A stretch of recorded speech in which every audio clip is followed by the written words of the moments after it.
And then I'll move on to a quick introduction. So just checking that everyone can see my screen. Yes. Amazing. Well, once again, welcome everyone to the second webinar in our series on learning the language of scientific assessments. My name is Bernie Traversari, and I am the Director of Operations and Programs for the Society for Conservation Biology North America, which is hosting this series and today's webinar. For those of you that are unfamiliar with the Society, we are a professional society that's dedicated to advancing the science and practice of conserving Earth's biological diversity.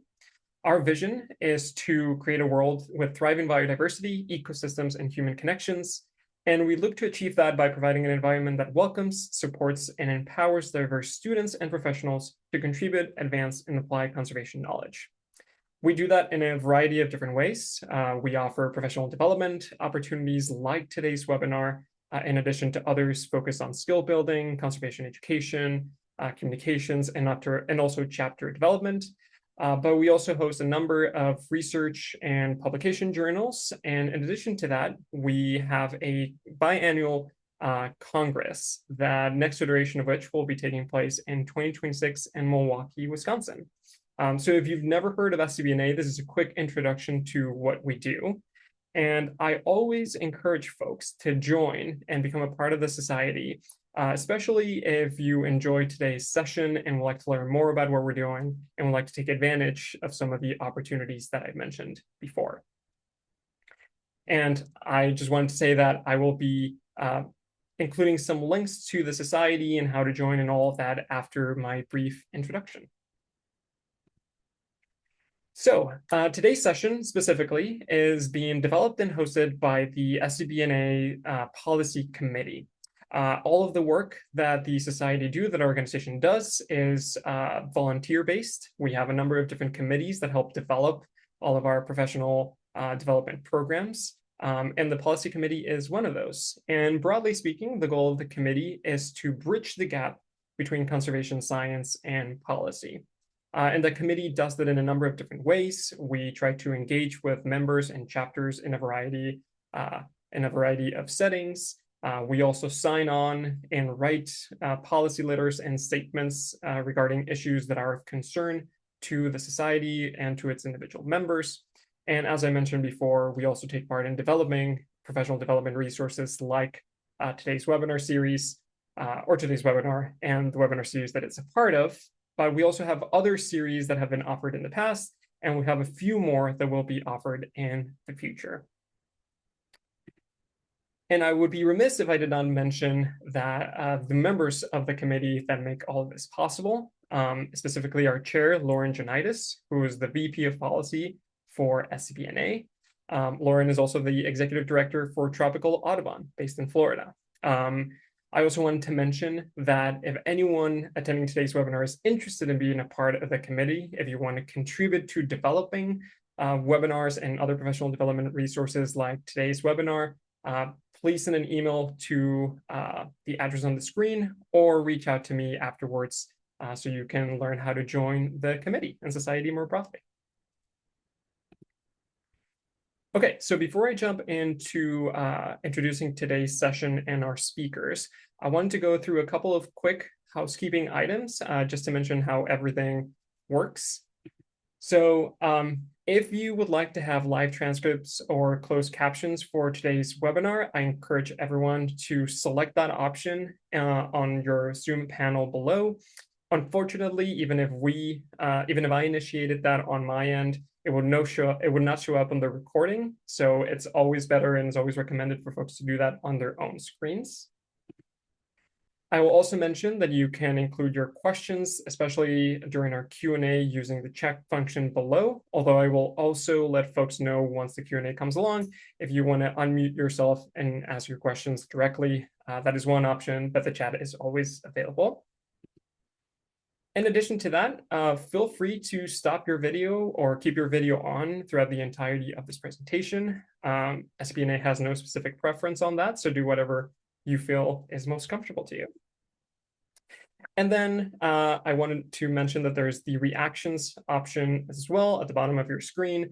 Please use that in case you want to celebrate whatever's being shared on screen, or also as a means to let us know if you want to ask a question during the Q&A session. Okay, so moving on to today's session. As I mentioned before, this is part of an ongoing webinar series on learning the language of scientific assessments and also more broadly understanding their value to society and decision makers. Our first session in this series took place last week, and we have one more session coming up next week. So if you're interested in attending that, I recommend you sign up for that one as well. Otherwise, just a reminder that all of our sessions will be recorded and uploaded to our YouTube site and to our website for future viewing. So don't fear in case you happen to miss one of these, they will become available soon after they are aired live. Okay, and so for today's webinar, we'll be talking about scientific assessments and their values and their importance to different communities and policymakers. And it is my pleasure to introduce our three speakers for today. First off, we have Dr. Paul Snellgrove, who is from the university, who's a university research professor of ocean sciences and biology at the Memorial University of Newfoundland. We also have Margaret O'Gorman, who's the Chief Executive Officer of Tandem Global. And lastly, we have Dr. Richard Moss, who is a non-resident fellow at Princeton University's Adlinger Center for Energy and the Environment. I would like to thank all of our speakers today for taking the time to lead your to be here to lead your presentations for all of us. And I would also like to thank the Udall Foundation for helping us coordinate with all of our speakers. So that is my brief introduction. And Paul, I will leave it up to you. All right, thank you, Bernie. Give me just a second to load this up. And hopefully you can all hear me clearly. All right, let's get this started. All right. So good afternoon to most of you, perhaps good morning to some of you. I want to talk today about scientific advice and how we deliver that advice.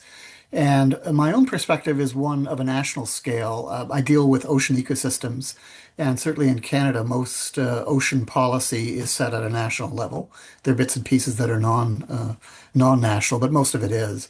And my own interests are in marine biodiversity, and a lot of people think of biodiversity as a little better than stamp collecting, but this audience, I think, is sympathetic to the fact that it's really quite important. And so I think we as scientists need to do a better job of communicating why that biodiversity is so important. And so, as an academic scientist, I am rewarded for publishing journal articles in whatever venues I can publish them in. The more the better, the more prestigious the better. But in fact, from a policy perspective, this doesn't really help a whole lot. And the issue here is that most policymakers do not read the scientific literature. So I asked ChatGPT to tell me what a university professor looks like. This is what it came up with. We should all be so handsome and debonair as this guy. And I also asked for a fisherman, and curiously similar looking, except for the attire. And so thinking about the academic, they're often thinking that they're underappreciated. Why don't policymakers seek my advice? Why don't they read my new science paper, or don't they read the Journal of Highly Technical, Mind-Numbing Science? Meanwhile, the fisherman on the other side of the equation is asking, I want to see the proof. Why do the managers say that there's no fish out there for me to catch? And I just don't understand those scientists, and they don't understand that I need to make a living. So how can we try and bring these perspectives closer together? And so I really want to make some points, what I consider the pillars of impactful assessments to guide national policy. First of all, the need for appropriate and comprehensive expertise for the scientific scope addressed by the assessment. So in other words, we need to have everybody present who, or all of those areas that need to be considered as part of a comprehensive assessment. And so the appropriate people, and again, the scope that's necessary to address the question. A second point is to thoroughly review the best available scientific evidence. And I do emphasize the word evidence. Anecdotal information has its value and certainly deserves some consideration. But the importance, I think, on evidence-based advice, I think, is hugely important. A third issue is the avoidance of advocacy and opinion. And this is something perhaps we may want to get into during the discussion. My own view is that we should certainly avoid it as scientists. And if we can maintain our objectivity, I think it'll serve us well in terms of trust from diverse stakeholders and rights holders who may wish to understand what perspective we are coming from.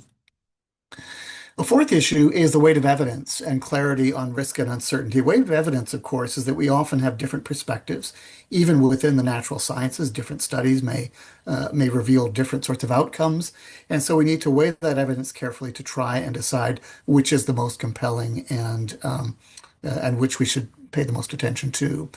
But the other key piece of this, I think, is to be clear on risk and uncertainty. And I think certainly policymakers often don't like to hear about the uncertainty. They want an answer and they want confidence in that answer. But I think we have to be honest. If we can only say with some degree of certainty that we think a fish stock is of a certain size, then we need to be clear about just how confident we are in those numbers. And then one other group, or one other thought, I should say, is to try and minimize technical jargon and to prevent clear and precise prose that a general audience can read. And so, as scientists, we do tend to clutter up our documents with jargon, and trying to avoid that, I think, will serve us very well. And then a final point here is transparent and open reporting process. So trying to make the information available, making it very clear, the basis for recommendations that we make and for assertions that we make regarding the status and health of a given system. And so I also think there's quite an important need for diverse scientific perspectives. Academics, government scientists, and NGOs all bring different perspectives to the table, and I think they're all important. This is an oversimplification, but I would say that academics, we tend to be idealistic, but we are generally able to speak freely and critically, even criticizing our own governments. But I would also say that sometimes we're not as well connected to reality regarding policies and the implications of those policies above and beyond the science. But I would also say that we're generally seen as objective. We don't clearly have a skin in the game to the same degree that perhaps some other groups do. Government scientists, I would say, are generally more practical. They have a better sense of what's going on in terms of policy. They also must be a lot more careful in the way that they express themselves, choosing their words carefully and limit their criticism. In Canada, we say never embarrass the minister, and I think there are probably similar statements that people think about in different countries around the world.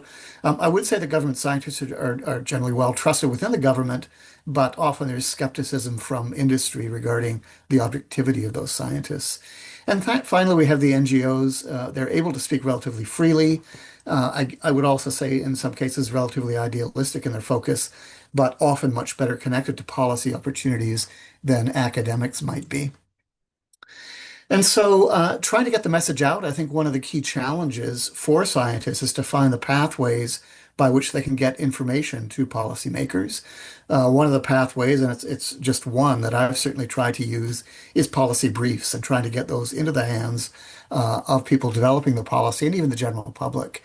And so, again, trying to make this very readable, very easily digested prose, relatively free of jargon, and trying to find that pathway. Some governments, the Canadian government, for example, in fisheries, has a specific process for scientific advice called the Canadian Scientific Advisory Process. And that's, again, following some of the ideas that I've expressed in my earlier slides. And so I'll finish up by saying that in terms of trying to optimize scientific advice, we recognize, or we must recognize, I think, as scientists, that most policy decisions must also consider aspects beyond science. We would like science to be the primary consideration, but of course there are others. But as scientists, we really must use quality assessments to ensure that we communicate the best available science as clearly and comprehensively as possible. And in doing so, we can illuminate the full scientific ramifications of any policy decision. So if a decision is made to trash an environment, at least the government should know what it is they're doing and what the implications are from a societal perspective and from an ecological perspective. So I'll leave it there and pass it on to our next speaker. Thank you. Thank you, Paul.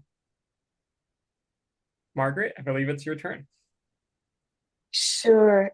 Thank you very much. And thank you, Paul. I'm just going to get myself ready to go. And I think I'm on the right screen. Apologize for my lack of. There we go. Okay. Is that on the right screen or not on the right screen? It looks good. Yes. Okay, it's good. Thank you. And Paul, I would like to wish the country of Canada every success in the World Series, the baseball World Series. I think everybody's rooting for you guys at the moment. Thank you. So yes. So thank you very much for inviting me to participate in this presentation today. I am not an academic, but I am a member of the guidance committee of the biodiversity change assessment. And it's been a very interesting experience to participate in that. And I really value that we were invited, myself and a number of colleagues who operate at the intersection of business and the environment, to participate. So what I want to do today is to really bring people into the mindset of a company and show them how, and show you how a company thinks about nature and how a company intersects with nature and how important assessments are to help companies do that. First off, I'll just introduce Tandem Global because I'm sure the majority of people do not know who we are. But Tandem Global, we are an international NGO that works at the intersection of business and nature. We recently launched following a merger of two organizations that have 75 years at that intersection of experience, the Wildlife Habitat Council and the World Environment Centre. And we view business as a critical player in delivering a better world. And also, business knows that it needs a better world if they actually need to thrive. So, we work with companies from the C suite to the site of operations, which gives us a great view into how this behemoth called the private sector works.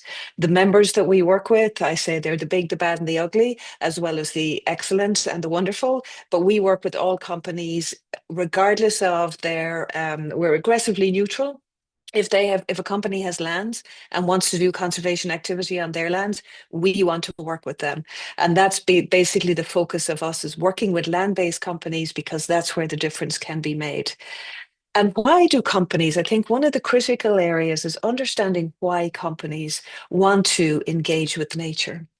So we have what's called the business case for nature. We call it the C-suite 16, and why companies think about nature. Now, of course, number one top is impact. So when we're talking about an extractive industry like mining industry, they're having an impact on biodiversity, they're having an impact on nature, and they need to remediate that impact. Beyond that, what we can see is some of the most common reasons that companies are going beyond compliance into the voluntary space with respect to nature restoration, rewilding, managing nature better, all of these things that we want companies to do. The number one reason up until maybe 5, 6 years ago was social license to operate. And social license to operate is that permission that companies have to operate in a community. It's not provided by a government. You can't buy it. You can't apply for it. It is given to you freely or taken away from you by the community in which that you impact. Companies spend a lot of money making sure that they secure their social license to operate by being good corporate citizens within those communities.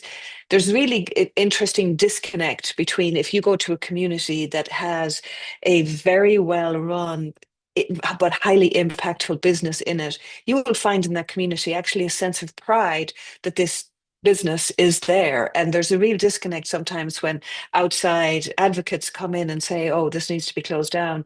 There can be a sense of pride when that social license to operate has been secured.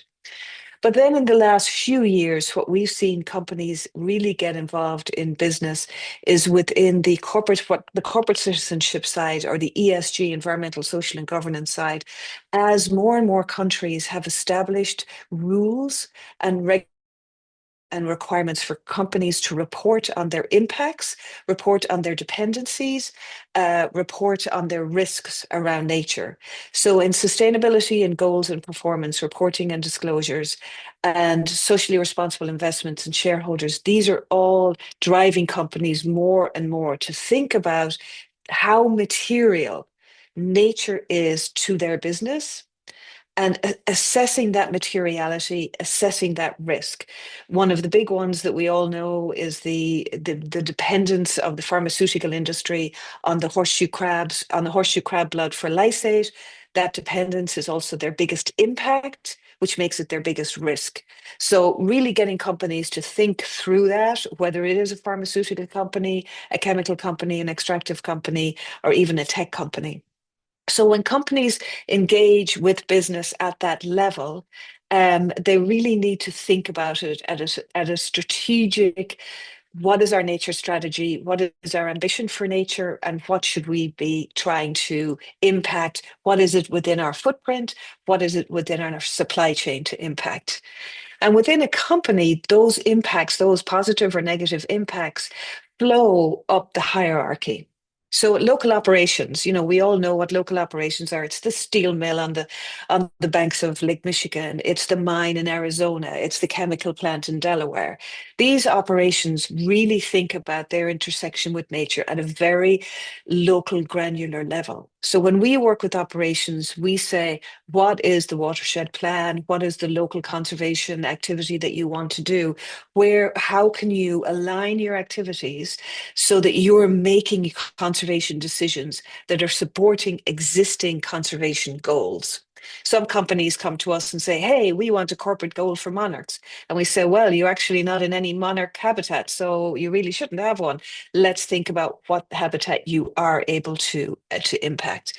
And as we go out in scale from local operations and we think about, say, regions, domestic regions, one of the big things that we try to get companies to do is align with the existing plans at that level. So state wildlife action plans, we push companies to really think in the US about the state wildlife action plans, how they can contribute to state wildlife action plans. Now, most state wildlife action plans don't have roles for the private sector, but we find them and we help them to really link into those because it's meaningful. And it also gives them brownie points with the government, which they really, really like. And if we move to the country level with the recent Global Biodiversity Framework, every country that is signed on to the the Convention of Biological Diversity that has ratified it, so the US and Vatican City being the only two jurisdictions that have not, but every other country has to adopt and develop a national biodiversity strategy and action plan, NBSAPs. And NBSAPs will all have a role for companies. So Mexico, Canada, and companies that are multinational will also, who have operations in those countries, will have to adhere to that. And then as we move out to the global regions like America, we see where assessments then come in. So the biodiversity and climate change assessment. And at the international level, when we look at IPBES and the IPCC, these are really important. So as you move through a corporate hierarchy, different aspects of that hierarchy will connect into different types of lowercase assessments, as in state wildlife action plans, but then the uppercase assessments that are driven by the multinational bodies. So when we look at that, then what's driving these things is this corporate ecosystem of forces. So we all think, companies make stuff, they sell stuff. Wish it was that easy. They make stuff, they sell stuff, and they're pushed from other directions by shareholders. We have a huge activist shareholders, some pushing shareholder proposals that are great, some pushing shareholder proposals that are terrible. BP, for example, was on a great trajectory with respect to changing its business model off oil until activist shareholders came in, deposed the chief executive, deposed the board chair, and now they're having to go back onto oil again. It's the second time that happened to BP. But then we've had other activist shareholders come into other companies and say, you need to be better for nature. Trade associations, they're fascinating. And actually, I'm going to go on to the next slide because it's got more detail. They're a fascinating example of a force for good or bad. Trade associations will either triangulate around the leaders in their sectors or become a common denominator for the laggards in their sectors. Look at the American Chemistry Council, they have some amazing leaders in the chemical sphere, BASF, Bayer, etc. But they've got a lot of mid-sized and smaller companies for whom nature and biodiversity impact is just not a priority For them, it's actually getting workers who can pass a drugs test, getting enough employees, meeting their regulatory requirements. So how do they triangulate to make nature and sustainability central? The shareholders and activists we talked about, but I think one of the most important and one of the biggest drivers for corporate action is investors, the finance side of things. So if we go back, I mentioned the horseshoe crab. When the synthetic alternative was built by Eli Lilly, there was a big push to not use a synthetic alternative to the horseshoe crab to do testing for drugs. And a group called Nature Action 100 put pressure on the pharmaceutical industries because they said to the pharmaceutical industries, this is your biggest risk, and we are going to charge you more for our money if you do not address your biggest risk. You need to address this. So their pressure, the pressure of paying more or being blacklisted by a credit by a lender, really drove companies to think, okay, we need to really take this seriously. We need to remove the objections that we have. And finally, I think it was this year that the synthetic alternative that was developed has been adopted. There's a load of other drivers in this corporate ecosystem. And at the same time, all around this, there's been this evolution. And I apologize for this. It's not my slide, but it's a very busy slide about the expectations on companies to set goals, to disclose their risks, to disclose their impacts, and then to disclose how they're moving towards those goals. So we all know a lot of companies set net zero goals. Companies are now, especially companies in the EU, are being asked to do the same for nature. Mexico has just adopted legislation to bring corporate reporting into very important, hard to abate industries. There's a lot of expectations now where they were on climate, that's happening for nature. So there's a lot of expectations around companies to really think again. And that's where assessments are really important for these companies because they are, as Paul said, this is knowledge-based evidence. They're neutral. They're an apolitical statement of what they can do. Their cover, first movers. Companies do not want to be first movers on anything. They like to go in a group. But they also provide a common language. So when we look at a multinational company like BASF, they have manufacturing facilities all over Europe. They have manufacturing facilities all over South America, all over the US. How do you create that commonality? It's not a state wildlife action plan. It's something that's higher up. And then the other one, I think that's a big one for companies, is if you cannot, as a company, meet your carbon goal or your nature goal, you may then decide to offset, to buy an offset, which means a carbon credit or a biodiversity credit. And this is where the opportunity, again, from assessments can help to direct where those credits can be invested. So when companies are purchasing conservation projects in areas of high biodiversity or areas where high carbon sequestration is happening, that allows them to offset some of their impacts. Now, there's a whole debate to be had around that, whether it's good, bad, or indifferent. I have my opinions. I think it's still a wild west out there, but it's still, assessments can help with that because assessments can show where the biggest difference needs to be made. And certainly the IPCC did that. And then just finally, companies can help. Companies can help in these assessments if they are asked. They are rarely asked, but they do like to be asked. So as we think through assessments in the future, I think bringing the private sector in is very important. So thank you very much for listening to me. I'll take questions at the end if anybody has any. And I'll stop sharing. Thank you so much, Margaret. Richard, Okay. on to you.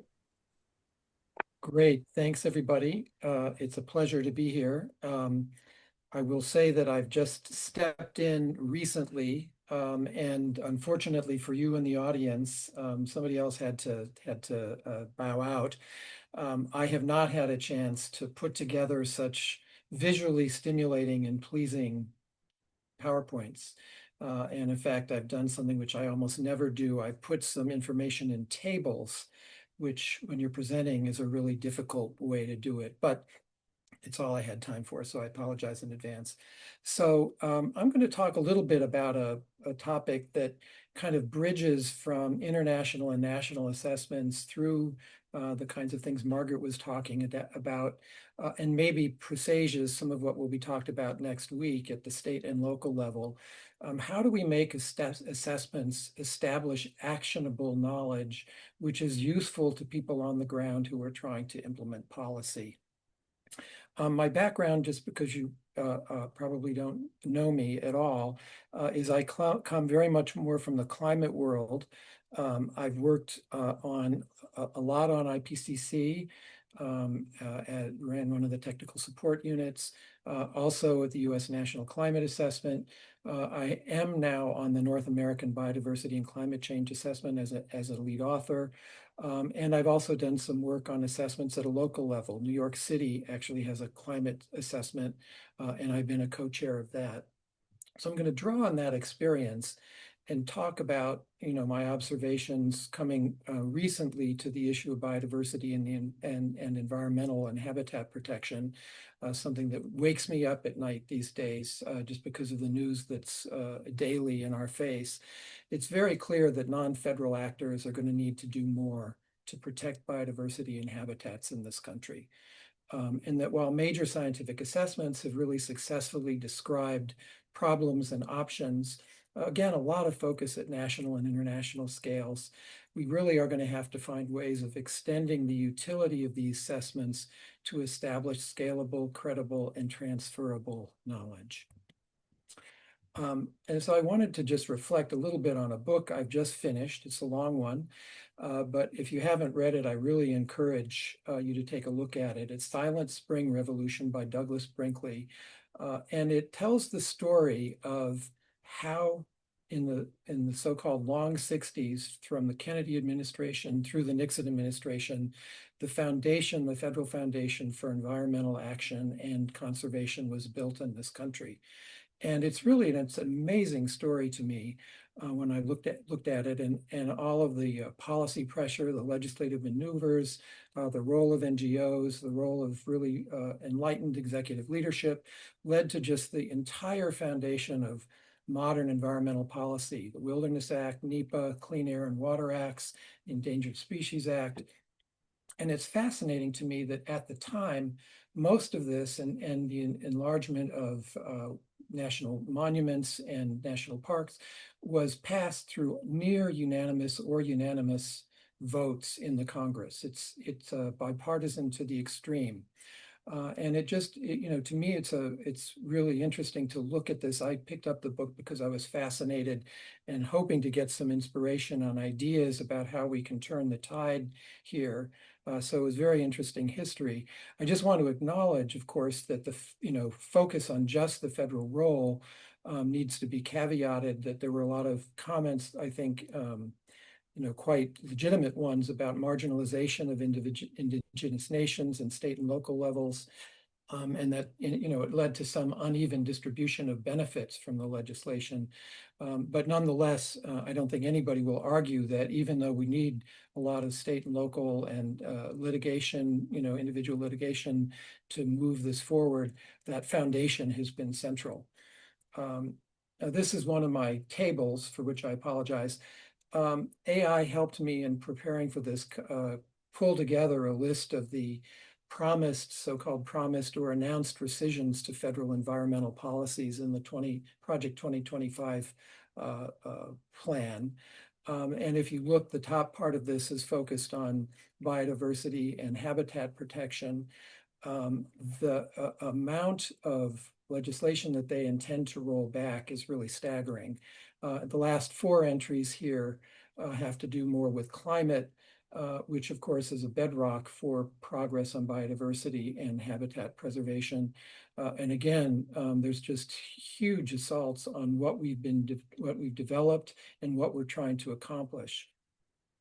And this isn't it, of course, as was mentioned earlier. There's also the effort to shut down research and the science policy interface that provides the kind of information that Paul and Margaret were referring to and that I've been involved in producing, shuttering the U.S. Global Change Program, ending support for our involvement in IPCC, ending the U.S. National Climate Assessment, and just this week, the firing of an additional 2,000 Department of Interior employees, including almost everybody at the Columbia Environmental Research Center, which has been so important in our country in studying ecosystems, animals, and toxic chemicals for the last 60 years.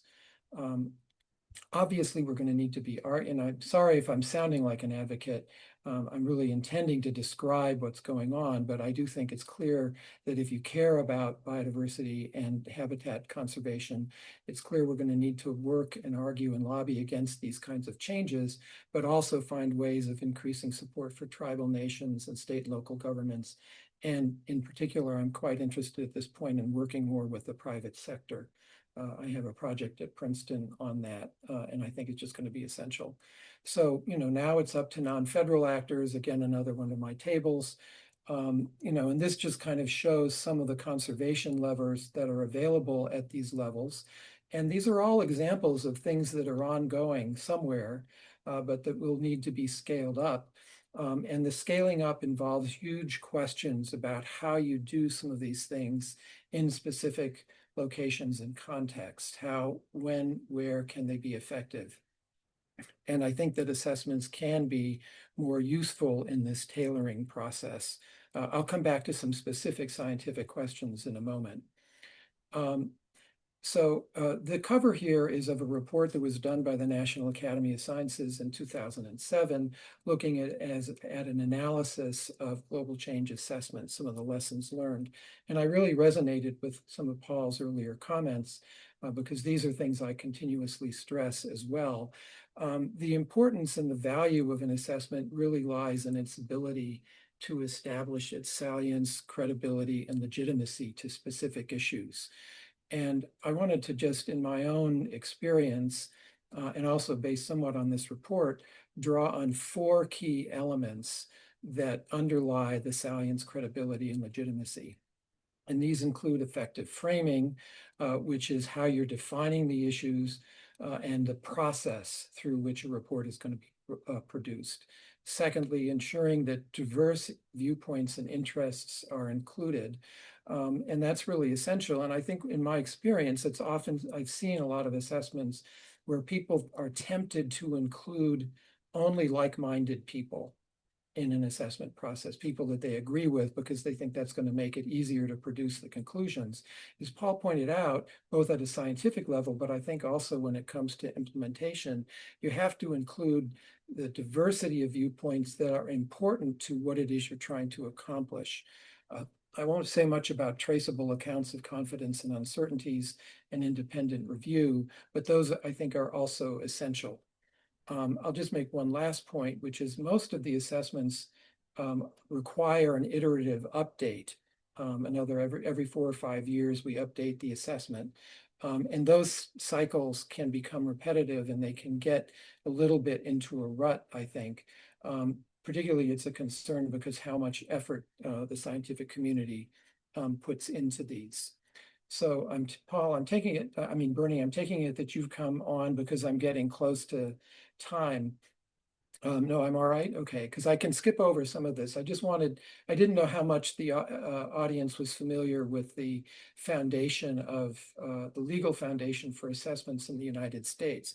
But there's actually a law that was passed in 1990, again, largely with bipartisan support, that requires the U.S. Global Change Research Program to produce assessments not less frequently than every 4 years. These traditionally have focused on climate. There have been 5 of them, but they also include biodiversity and ecosystem issues. And many people know that the National Nature Assessment was being conducted under the US GCRP before it was shut down. And these are just the requirements. This is what the law says these assessments are supposed to do. That second bullet includes, just kind of shows the diversity of sectors. And it also is intended to include some projections. And this is just a list of the chapter headings from the 5th National Climate Assessment, which was released during the Biden administration. And it shows the comprehensiveness of this report. And one of the things that's a little bit of a trade-off is the more comprehensive these reports become, the higher and higher level coverage the coverage becomes. You can't get as much into a lot of the technical details as you might like. So, with that as background, I'll just say that the National Climate Assessment process has explored this issue of how to make assessments more useful to supporting solutions at a local level. The NCA3 included a chapter that was focused on the state of decision support and climate services. I co-chaired that. And then the Obama administration established a federal advisory committee to make recommendations to the government on how this could be implemented. It was called a sustained assessment because it's that process of sustained dialogue that is what helps to make the information trusted and applicable. And so we were disbanded by the first Trump administration. This is old news, but we reconvened and finished the report using support from states, NGOs, and universities. And we came up with 3 broad recommendations. Some of them were more institutional, we said civil society link to the governmental assessment needed to be established, but we also wanted to see assessment of applications of science through communities of practice. And I'll talk about that briefly in a second.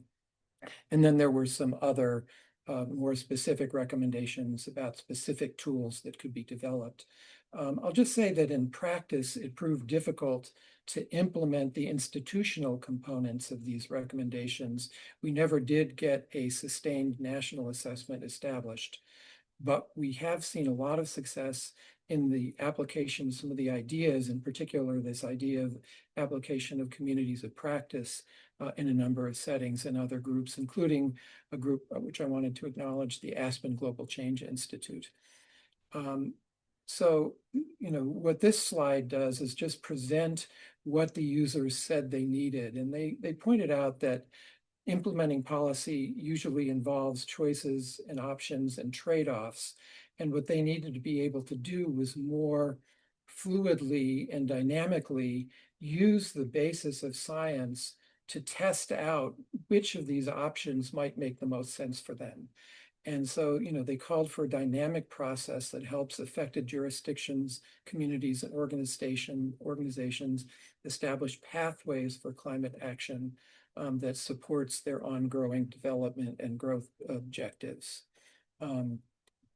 And so the report suggested, a couple of things. One, establishing communities of practice around shared challenges, sustaining engagement and sharing experience regarding solutions, adopting a structured approach for information exchange, identifying leading practices, and then seeing, really support for application, wide application of this in many geographic settings.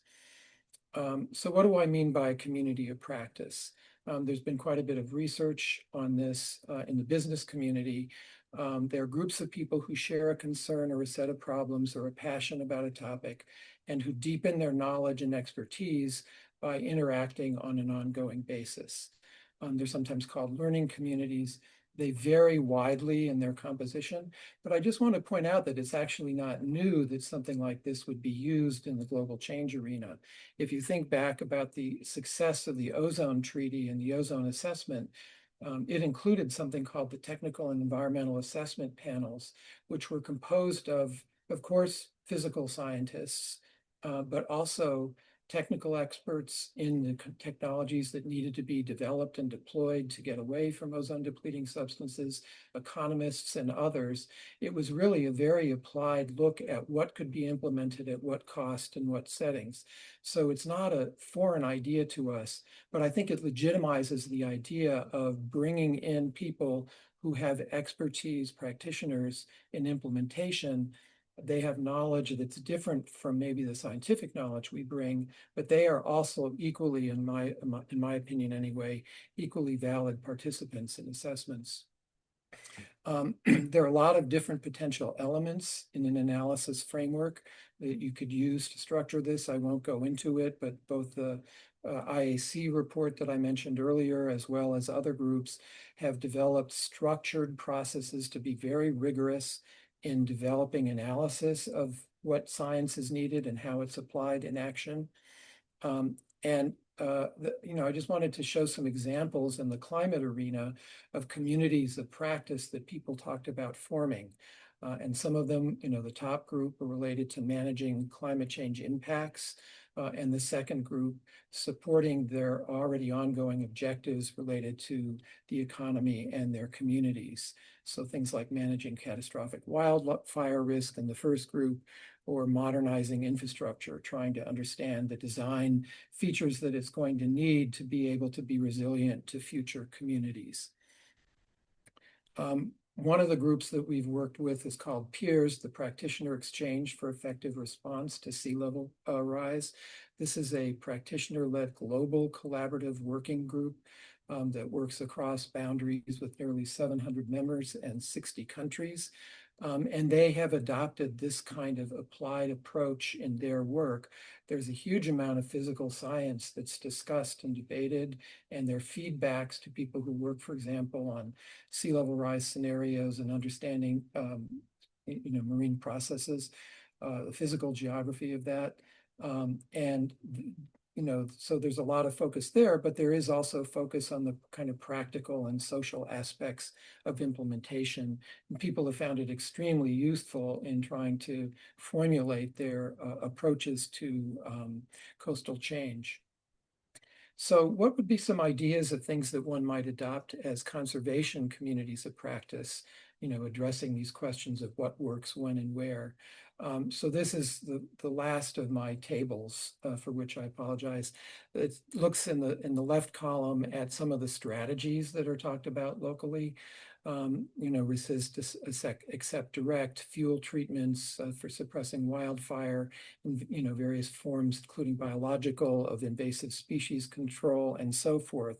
For each of these, there are a lot of scientific questions that we still need to answer. We don't have all the science that we need, but we do have a lot of knowledge.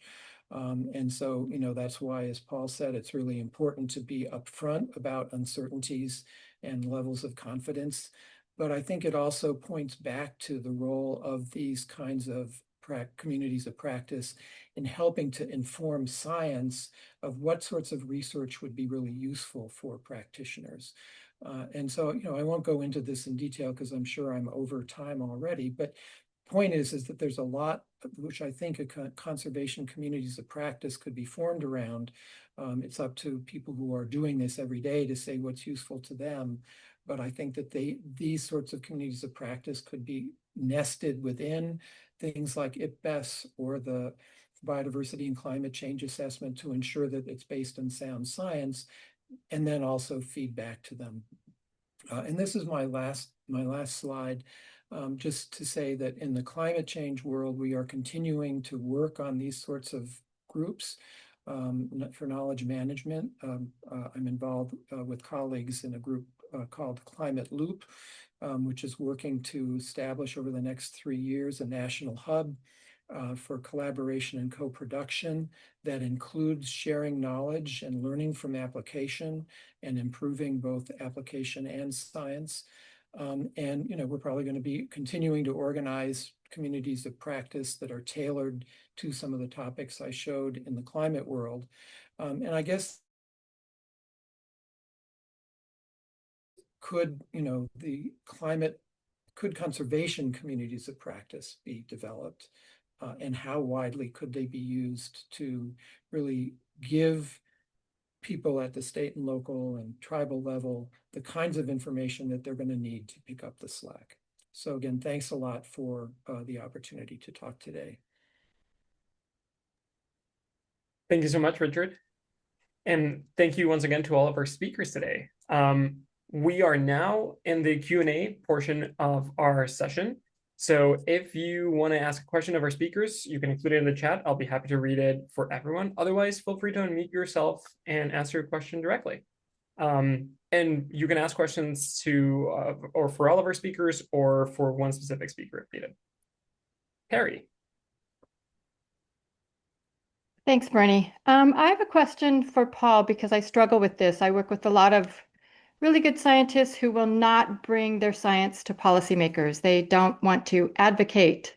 And so I'm not sure when you were saying that, they shouldn't be advocating, how do we bridge that gap then? And then I just want to give you an example. I attended in DC where the Department of Natural Resources Committee basically was talking about the North Atlantic right whale, and there are a little over 300 left. And they said, isn't that enough? How many more do we need? Why isn't that just enough? Why can't somebody just tell me that?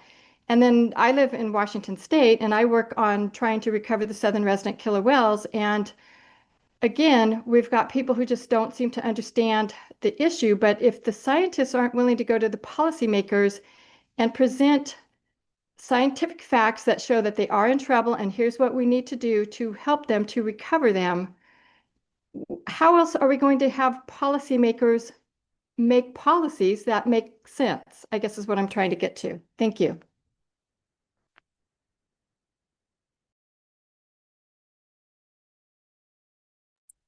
Thank you for the question, Terry. And it's a complicated one for sure. I mean, what I would say is as scientists, I think we have a duty to relay the facts, the information. Where it gets tricky is how far you want to push that. And the example, and I've had this conversation with my own graduate students, is I'm very comfortable making the statement that bottom trawling has negative effects on biodiversity on the seabed. So that's straightforward. That's a fact. There's plenty of good scientific evidence for that. Where it gets tricky is should I sign a petition saying Canada should shut down all bottom fishing? That's a policy decision that doesn't involve just the science, it involves social aspects and a whole variety of other issues.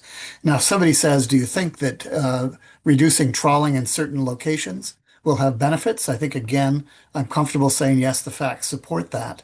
Again, looking at what is basic information that is largely irrefutable facts rather than opinion, then I feel like we're all on comfortable ground, and we're on comfortable ground, and that we should do our best to convey that information.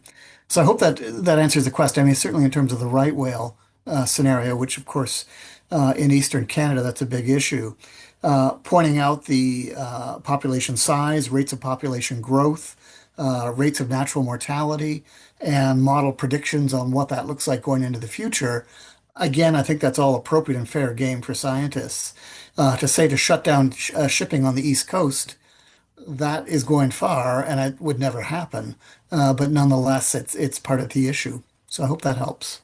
Thank you. So basically, they should go talk to policymakers. They should just be very careful that they're not trying to get a policy enacted, but they should just give them the facts so that the policymaker can then make a good policy, right? That is my view, absolutely. Now, some may disagree with that, but I think that's absolutely the best way to go because it maintains your objectivity among those policymakers. And if there's something that they want an opinion on, I think they're more likely to come to you than if they think you're a tree hugger who, no matter what the question is, will say, stop the activity, because then you tend to lose your credibility and your objectivity. Okay, thank you. Thank you, Terry, and thank you, Paul, for your question and answer. We have one question from Selena in the chat. Does the example of the petition maybe raise a sort of question of the line between advocacy and activism? And maybe, Paul, this is a question for you as well, but if our other speakers want to chime in, please do. I would welcome others joining in on that because I tend to see that advocacy and activism as being pretty closely linked, and I'm not sure I easily draw a line between those two. But I look to my colleagues to see if they'd like to add anything. Well, I mean, for me, it's been an issue for a long time on climate, and it is a difficult one. We in many of the assessments I've been involved in the policymaker summaries and that kind of thing, we've tried to use maybe what I'd call a conditional or an if-then approach. And Paul kind of even used an example like that, where there might be a question about the effectiveness of a particular policy, that you can say, if this policy is implemented here with the state of science or what we believe the effects might be, and you can draw those effects, to focus kind of narrowly on a biological or physical science issue, But if the question is raised, about economics or other effects involving specialties, people in those specialties who can produce research that again indicates what economic effects might be, seems to me to be a perfectly valid and appropriate way for an assessment to respond. But I think every scientist individually has to answer the question of are they going to sign the petition, and worry about what the effects of being involved in a political action will be on how their objectivity is viewed. I think that's a really individual question. If I could add something to Richard's comment, because it brings out a thought, that example of economics is a really good one. And so I have no expertise in economics. I don't even balance my family checkbook. My wife takes care of that. And so when people say shut down a fishery, for example, I don't feel I can get involved in that discussion other than talking about the status of the fish population, the biology of the fish population, and the trajectories. Thanks. Is it okay? I'd like to add just a perspective to this. I think it's a luxury to be able to be independent right now. I feel like our planet is going so fast in the wrong direction. We've lost 70% of biodiversity since I was born, and there's not much happening to turn it around. So I think while it's incredibly important to have independent science, I think it's very luxurious position to be like, I'm not taking a stance on this. I understand where you're coming from, but I feel like we have to find a better way. Scientists are highly respected. And I think, to find a way to communicate the future we want while also providing the data about the future, about the present that we have, needs to be a part of the conversation.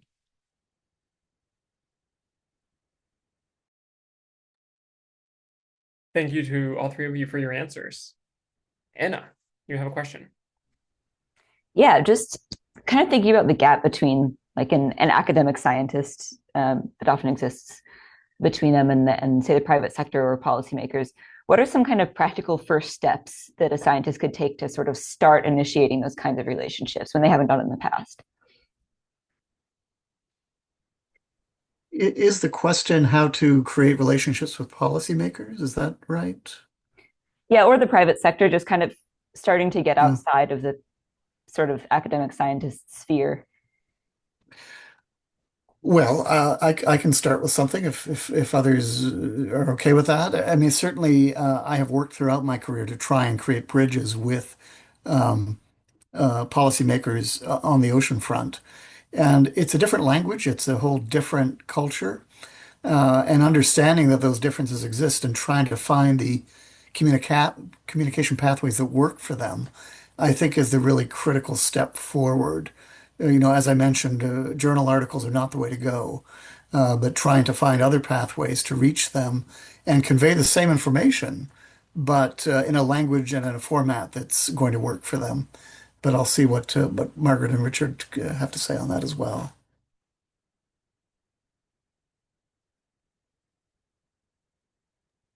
I'll go next. Yeah, no, Paula, it's the language is such a key part of this because private sector speaks a different language to conservation science and certainly academia.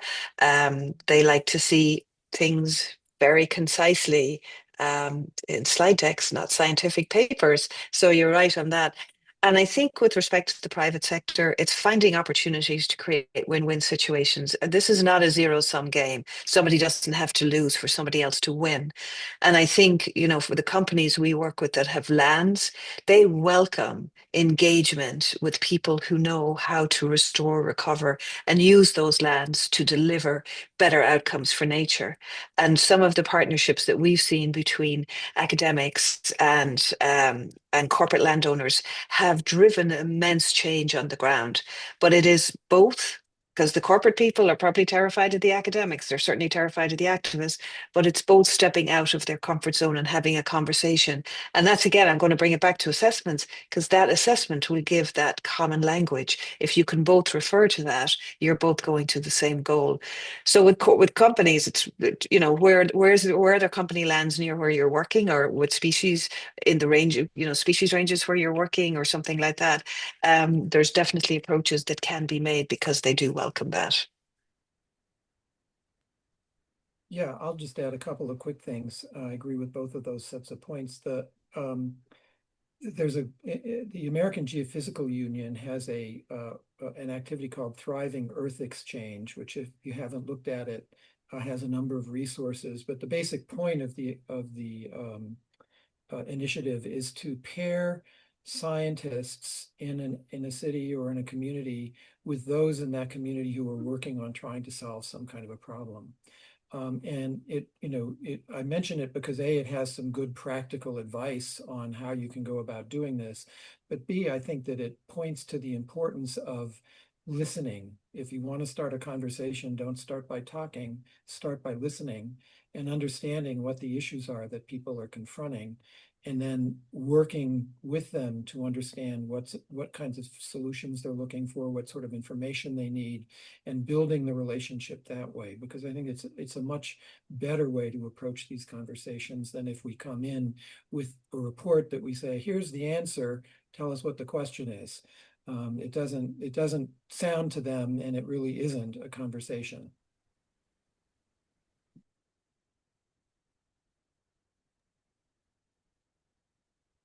Thank you.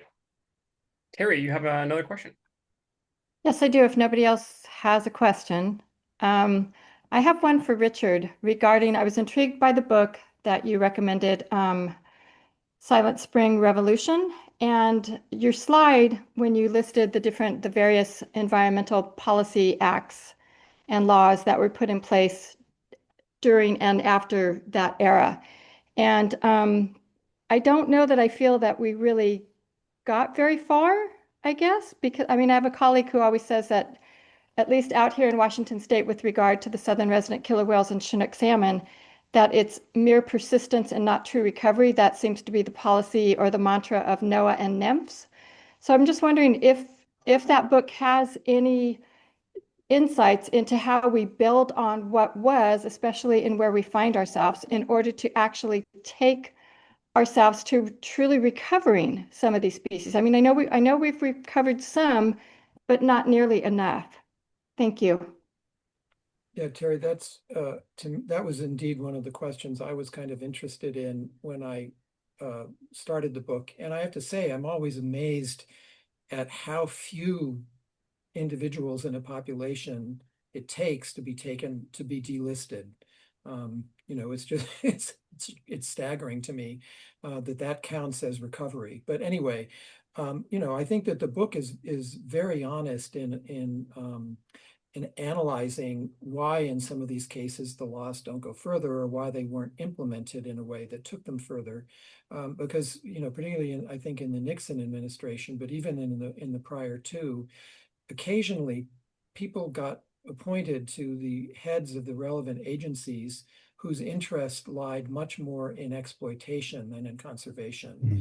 And so they ensured that when it came time to implement a law, that industry had those components of industry, and I don't want to say it's all industry, that had a real interest in pushing things economically, were able to take it much more, to take it further than they could. The other thing I'll say is that it is, I think the point is made in the book that it's a framework for action, not the final solution. And that in a lot of cases, the ability, like in NEPA, to create a process in which public and other interested parties had an opportunity to comment on development proposals, really, it sets the stage for people to make those arguments. I think in some cases it was just so complex, and doing it at a national level, so much context that didn't apply from one location to another, that you could push everything from the top down. So it creates the framework for people in locations in specific places and, with respect to specific species, to be able to bring evidence that they have in a process that gives them voice and the ability to turn things around. So, it's never going to be, I think, the case that these national laws can solve the problems, but they can create the framework. Thank you. Paul, Margaret, anything you want to add to Richard's answer? Excellent answer. Do we have any other questions from our audience? And again, feel free to unmute yourself or include your question in the chat.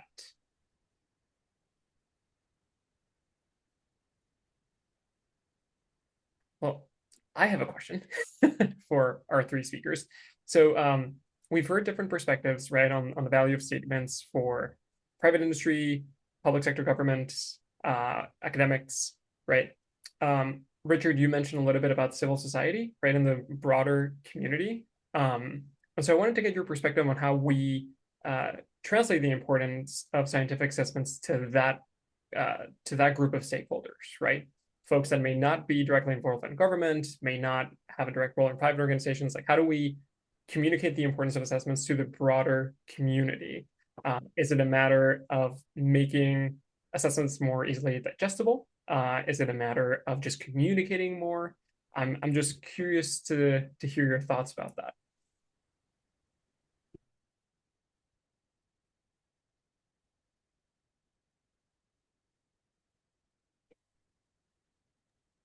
I'm hoping Paul or Margaret will go first. I'll go first, just with the simple kind of example of somewhere I've seen assessments being made more accessible. So in Ireland, they have it's not an assessment, but they have a national pollinator plan, like, a lot of people.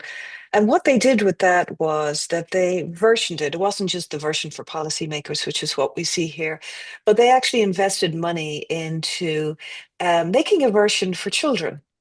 So the National Pollinator Plan for Children, this is what your role is. It was sent out to all the schools, but it was written specifically for children.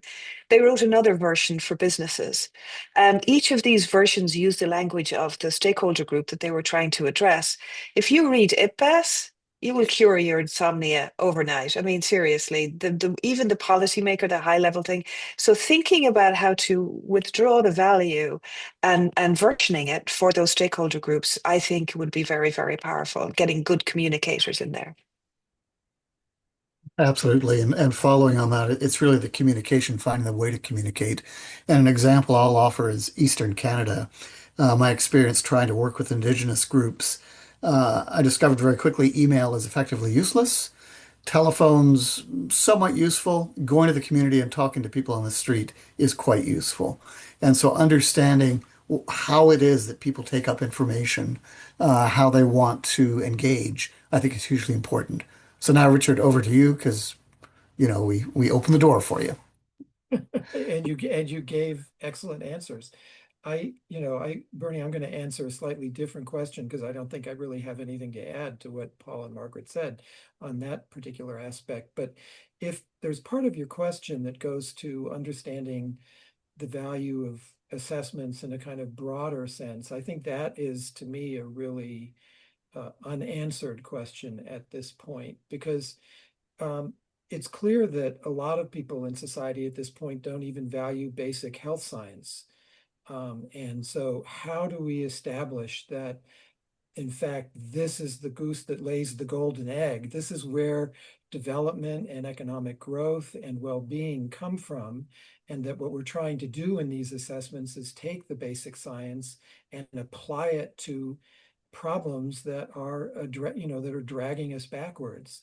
If they don't believe in the science, I'm not sure how we convince them that the assessment is going to help them.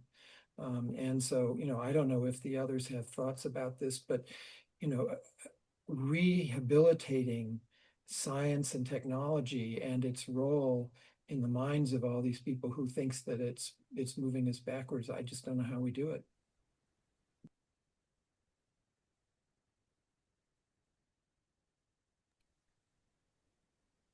I appreciate your answers, and that kind of leads me to another question, unless there's someone else in the audience that might want to chime in. Okay, so maybe we can finish with this one. The next webinar in our series is all about scaling assessments for different levels of use, right? So you've all mentioned assessments that are in some ways large scale, federal assessments, international assessments. During the next webinar in our series, we'll be talking about how to scale these down. And I think, Richard, you mentioned an example of New York City's climate assessment. So I'm just wondering, do your perspectives on, or do your answers to my last question change if we think about assessments at different scales? Does it become easier maybe to communicate the value of assessments if we concentrate really on a local level, right? So be it a city or a county or a state, or do the same challenges persist? I'm wondering if that alters your answer in any way. All right, well, I feel I should take the first cut at that one and give the others a little bit of time. But in the New York City panel on climate change, the first chapters were physical science chapters. And what they tried to do was, as much as one can do when you think about downscaling, is go from global down to local effects and projections that were important for decisions that the city was facing. So these are things like zoning and building codes. How much freeboard do you require in new structures? How much of the coastal zone needs to be developed and how much needs to be left as flood zones? Those kinds of things, as well as issues related to air quality and public health. And so it absolutely was easier to go from what do we understand at a global or more universal level, and then interpret it in terms of the specific policy issues that the city decision makers were facing. And so I think that scaling is easier to do at a local level, but it does require a lot of caveats and care, because you don't want to overpromise. I mean, I've seen a lot of climate applications that say they can project climate change, specific variables, amounts of precipitation, temperature, down to the city block level, out, 30 or 40 years. It's just not possible. We're not there yet. And so you have to be careful in the way you talk about our level of certainty and confidence. And, people don't like working with ranges, but usually when it comes to climate anyway, ranges are the best that we can do. And you have to, think about things like robust decision making, where you're designing a policy or a development that's consistent and robust to the range of potential future conditions, rather than picking one point estimate, designing for that and hoping for the best.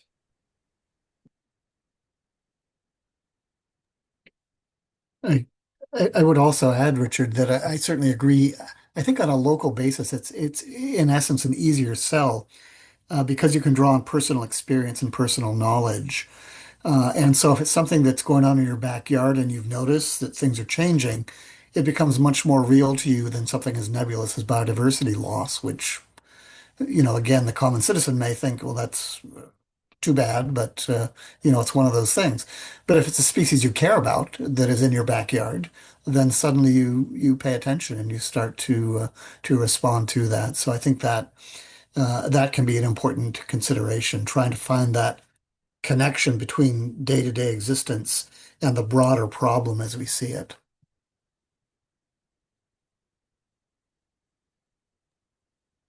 Thank you, Richard and Paul. Margaret, anything you want to add to that?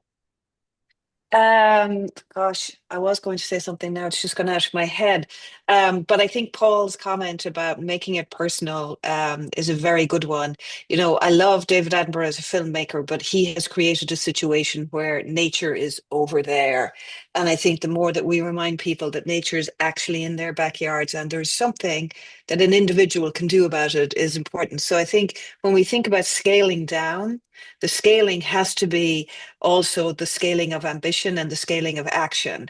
So an ordinary citizen at a scale of a city or a town cannot impact the regulation around securing and restoring bald eagle populations, for example, apart from writing to their leadership. But I think when we look at it at a scale, at a human scale, the actions should be in comparison to the ability of the person to do them.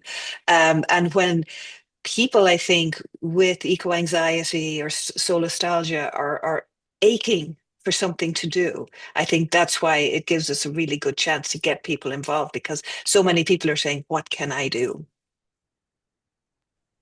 Bernie, I just wanted to say one other thing that Paul stimulated me to think about, which was that in the book Silent Spring Revolution, one of the things that's evident is the importance of the series of disasters, environmental disasters that were occurring in the late 50s and through the end of the 60s. Not that they've stopped, but things like the smog alerts, major like the Santa Barbara oil spill and other things that even if it wasn't in your backyard, you could imagine it, and it was horrifying. Paul, when you mentioned the abstractness of biodiversity as a concept, I do think that that's something that we have to keep working on. Is why should people care about these species? And drawing a local connection is important, but I'm sure there's a lot of work underway on that. I'd love to learn more. Thank you all so much for your answers to that follow-up question. I lied a little bit. We do have one more question from our audience, which I think we can use to close out our conversation. And that is to very succinctly, how do we combat bad science? There is a lot of that going on. And I think, Paul, you've mentioned the importance of good science as part of this conversation, sharing that good science. So how do we combat some of the bad science that is going around? I'm happy to start. Weight of evidence. If you can point to 10 studies that are incredible, that are in credible venues, that make a key point, and then somebody is citing the one other study that refutes it, then clearly that's a very persuasive argument that you've got these scientists from all around the world who see this, and you have one scientist who sees that. Weight of evidence. Others?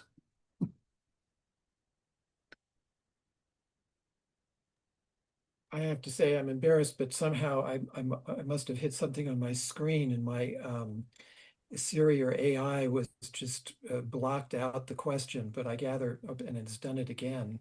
I don't know why it's doing it, but anyway, it sounds like weight of evidence, and Paul gave a great answer. Yeah, I think, Paul, like what you said, weight of evidence, but I think people need to understand how science works, that weight of evidence is a thing. And I feel like that's the biggest issue, is that there's a lack of understanding of what goes into science, to an argument that is backed up by science. So you and I can talk about the weight of evidence, but I feel like there's almost no answer to bad science. There's like just no answer to a lot of crazy things that are happening in this world at the moment. But I think literacy, just as we try to teach kids literacy on using social media, what is real on the internet and what's not real. So it goes into that sort of a discussion and education about that. So, because I can see some of these bad scientists saying, well, doesn't matter that there's 10, I am right.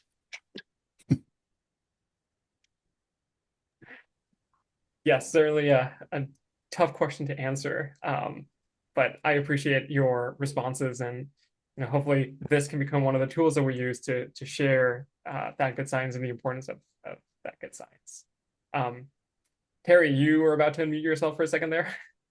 Well, I just wanted to clarify for Richard. I'd asked about the, I'm sure you saw it, the critical review of impacts of greenhouse gas emissions on the U.S. climate, which Trump cherry-picked his scientists to write so they could rescind the endangerment findings. Like, now people think there's this huge report out there and it's written by these scientists and it must be right. So since you tended to focus on climate quite a bit today, I'm just wondering what you think about fighting back.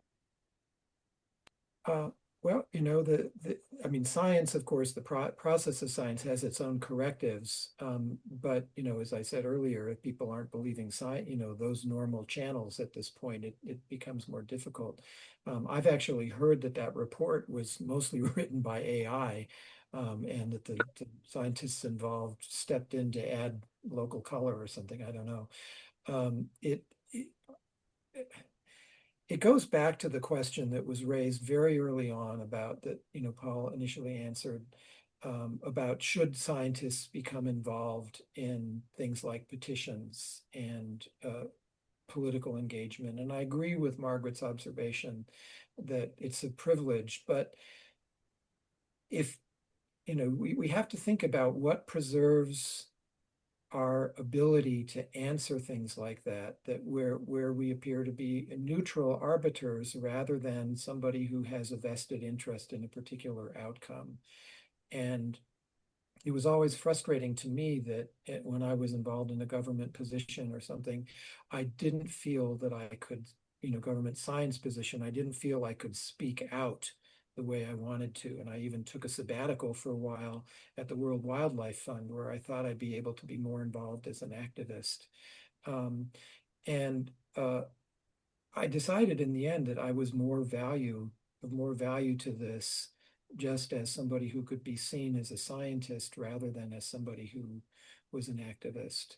And that's why I said I think it's everybody has to make that call for themselves. But if you don't have somebody you can trust who you think is neutral, it makes it more difficult to fight back against things like that. That's why it's not just a knee-jerk, yes, we should all go into policy advocacy. Paul, Margaret, any final thoughts? Enjoyed the discussion and some great questions, so greatly appreciate that. So it was good to be here. Thank you for the opportunity. Thank you.